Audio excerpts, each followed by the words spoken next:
নমস্কার বন্ধুরা, আমি শাশুড়ির রান্নাঘর থেকে এসেছি। আজকে খইয়ের নাড়ু করে আপনাদেরকে দেখাবো। অনেক সুস্বাদু খইয়ের নাড়ু, দেখতে থাকুন।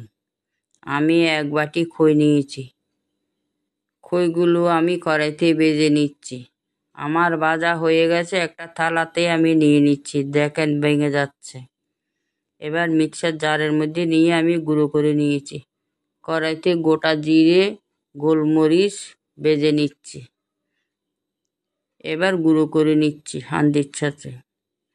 এবার অল্প জল, 250 গ্রাম গুড় দিয়ে আমি পাক করে নিচ্ছি।